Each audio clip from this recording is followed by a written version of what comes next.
మాతృదేవోభవ పితృదేవోభవ. నేను మీ శ్రీధర్. నా cell number 9295909819. ఇప్పుడు మనము సెప్టెంబర్ నెల 2025 సంవత్సరం 1వ తారీఖు నుంచి 30వ తారీఖు వరకు మొత్తం పూర్తి నెల ఫలితాలు, మాస ఫలితాలు అంటాం వీటిని. ఈ మాస ఫలితాలు, సెప్టెంబర్ మాస ఫలితాలని, నెల ఫలితాలు, గోచార ఫలితాలు ఏ విధంగా ఉన్నాయో సశాస్త్రీయంగా తెలుసుకునే ప్రయత్నం చేద్దాము. కేవలము సశాస్త్రీయమైన పద్ధతిలో మాత్రమే చెప్పడం జరుగుతుంది. ఇందులో నా కల్పితాలు కానీ నా కవిత్వాలు కానీ ఏమి ఉండవండి. శాస్త్రం ఏ విధంగా చెప్పింది తెలుసుకోవాలనుకుంటే మా ఛానల్ని మీరు లైక్ చేయొచ్చు. చేయకపోయినా నష్టం లేదు. వేరే ఏదైనా చూస్తానంటే చూడండి, మీ ఇష్టం. సశాస్త్రీయమైన విశ్లేషణ అయితే ఇక్కడ దొరుకుతుంది. ఓకే, అయితే ఇది కేవలం గోచార ఫలితమే. గోచారంలో ఎక్కువగా ప్రతికూల ఫలితాలు ఎక్కువ ఉంటుంటాయి. ఎక్కువగా గ్రహాలన్నీ కూడా 3 రాసుల్లో ఎక్కువగా అనుకూలిస్తూ ఉంటాయి. ఇకపోతే శుక్రుడు, బుధుడు కొంచెం ఎక్కువ రాసుల్లో, గురువు కూడా ఒక 5 రాసుల్లో మనకు అనుకూలమైన ఫలితాలు ఇచ్చే ఉంటాయి. మిగతావన్నీ కూడా 3 రాసుల్లో మాత్రమే అనుకూలమైన ఫలితాలు ఇచ్చే ఉంటాయి. ఇందులో చంద్రుని యొక్క ప్రసక్తి ఉండదు. ఎందుకంటే ఆయన 2 రోజులకి ఒక రాశి నుంచి మరో రాశిలో ప్రవేశిస్తూ ఉంటారు కాబట్టి అందుచేత ఆయన ప్రసక్తి ఉండదండి. అది దినవారీ ఫలితాల్లో మాత్రమే చెప్పుకోవడం జరుగుతూ ఉంటుంది. సెప్టెంబర్ నెల 2025 గోచార ఫలితాలు ఏ విధంగా ఉన్నాయో తెలుసుకునే ప్రయత్నం చేద్దాము సశాస్త్రీయంగా. ఇక్కడ ధనురాశి వారికి తృతీయ స్థానంలో రాహుగ్రహ సంచారం జరుగుతుంది. అట్లాగే చతుర్థ స్థానంలో ఉన్నటువంటి శని యొక్క వక్రగతి కారణంగా ఆయన కూడా తృతీయ స్థాన ఫలితాలు ఇస్తున్నారు. అందుచేత తృతీయ స్థానంలో రాహుగ్రహము, శనిగ్రహము 2 తీవ్ర స్వభావం కలిగినటువంటి 2 గ్రహాలు కూడా తృతీయంలో ఉండటం వల్ల పోటీపడి ఈ ధనువు రాశి వారికి చాలా శుభప్రదమైనటువంటి ఫలితాలు ఇవ్వబోతున్నారు. అంటే ఏ విధంగా ఉంటాయి ఫలితాలు అన్నట్టయితే, ఇంట్లో మన కుటుంబ సభ్యులు, అన్నదమ్ములు అందరూ కూడా మనం చేసేటువంటి పనికి వాళ్ళ యొక్క సహాయ సహకారాలు అందిస్తారు. మనసా వాచా కర్మణ. అలాగే మీరు ఎక్కడైతే ఉద్యోగం చేస్తున్నారో అక్కడ మీ స్థాయి వారు, పై స్థాయి వారు, కింద స్థాయి వారు, అలాగే సొంతంగా వ్యాపారం చేసినా కూడా అక్కడ కూడా ఎక్కడైనా సరే కొంతమంది తెలిసిన వాళ్ళు, తెలియనటువంటి వాళ్ళు కూడా, మనకు వాళ్ళ మొహం మనకు తెలియదు, మన మొహం వాళ్ళకి తెలియదు. అయినా కూడా కొన్ని సందర్భాల్లో వాళ్ళు కూడా మనకి కొంతమంది మొహం చూస్తే పెట్టబుద్ధి, కొంతమంది మొహం చూస్తే తిట్టబుద్ధి అని చెప్పేసి సామెత కూడా ఉంది. ఒకసారి మరి మొహం చూస్తే మనకు మనిషి తెలియక్కర్లా.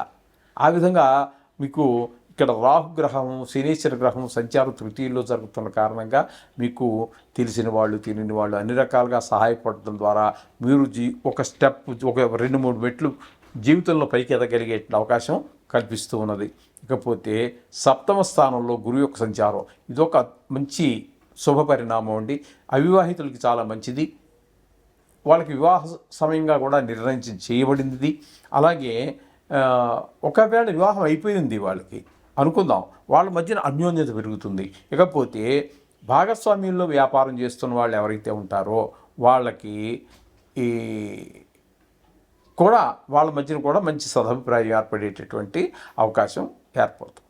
ఇకపోతే అష్టమ భాగ్య అంటే అష్టమ, నవమ స్థానాల్లో శుక్రగ్రహ సంచారం జరుగుతోందండి. శుక్రగ్రహ సంచారము 8వ స్థానంలో ఉన్నప్పుడు చాలా యోగకారకంగా ఉంటుంది. అంచేత ఆయుర్దాయం కొంతమందికి హాస్పిటల్లో ఉన్నారనుకుందాం, వాళ్ళు చెప్పేస్తారు డాక్టర్ ఇంకో వారం 10 రోజులని. ఆయన వారం 10 రోజులు కాదు కదా, కొన్ని 2-3 సంవత్సరాలు బతికే అవకాశం కూడా ఏర్పడుతూ ఉంటుంది 8వ స్థానంలో. ఇక్కడ మీకు అనుకూలమైనటువంటి శుభప్రదమైన ఫలితాలు ఇచ్చేటటువంటి శుక్రగ్రహం ఉన్న కారణంగా కొంతమందికి మంచి సంతోషమైన వార్తలు వినవచ్చు. అలాగే కొంతమందికి సడన్గా అధిక లాభాలు ఏర్పడవచ్చు. కొంతమంది అప్పుడు దాకా శత్రువులుగా ఉన్న వాళ్ళు మిత్రులుగా మారవచ్చు. కొన్ని చోట్ల మీకు సన్మానాలు కూడా జరగవచ్చు. ఈ విధమైన ఫలితాలన్నీ కూడా 8వ స్థానంలో శుక్రగ్రహ సంచారం 14 రోజులు.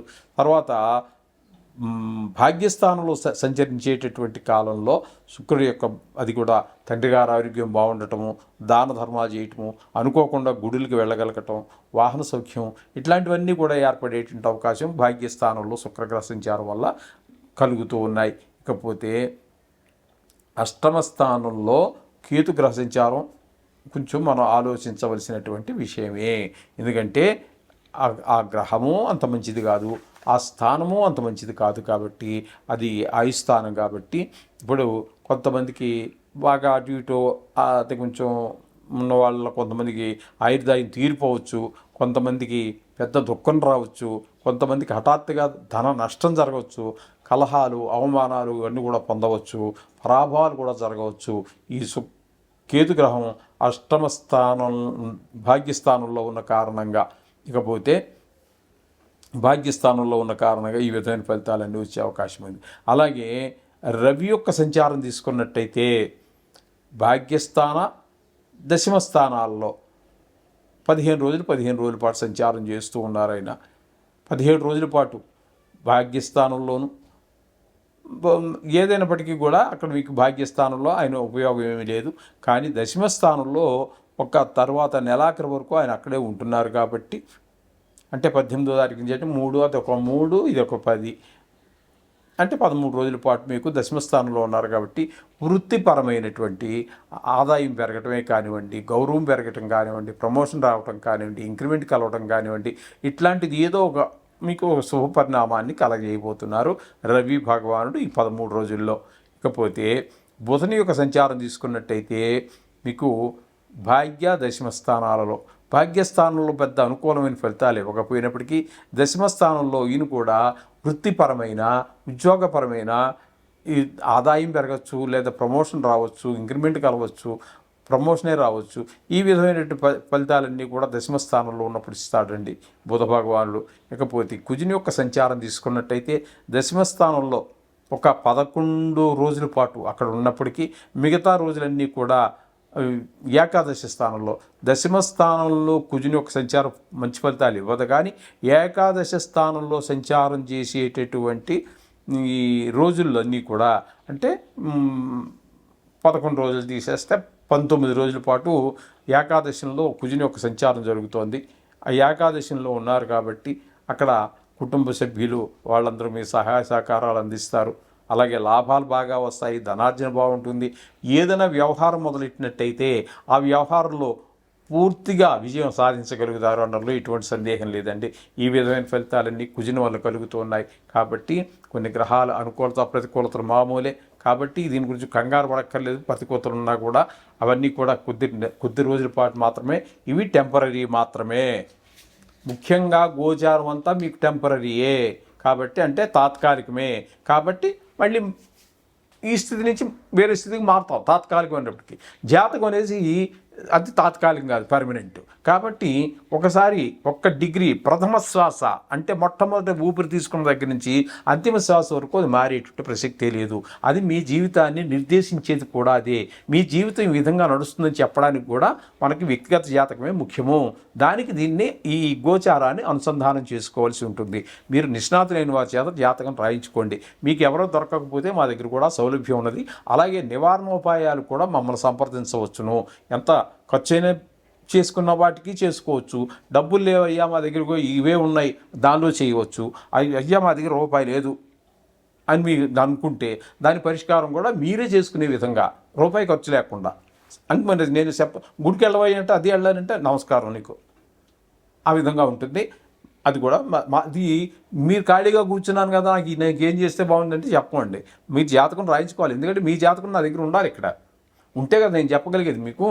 అందుచేత మా చేత జాతకం రాయించుకున్న వాళ్ళకి ఈ సలహా మేము ఫ్రీగా అది మీకు రూపాయి ఖర్చు లేని విధంగా కూడా చెప్పగలము. అన్ని రకాల ఖర్చులతోటి చేయించగలము. ఏది లేకపోయినా ఏ స్థాయి ఆర్థిక వనరులు ఉన్నాయో దానికి తగినట్టుగా, ఏ స్థాయి ఆర్థిక వనరులు లేకపోతే మీరే చేసుకునే విధంగా కూడా మీ సూచనలు ఇస్తాము. సంప్రదించగలరు. శుభం భూయాత్.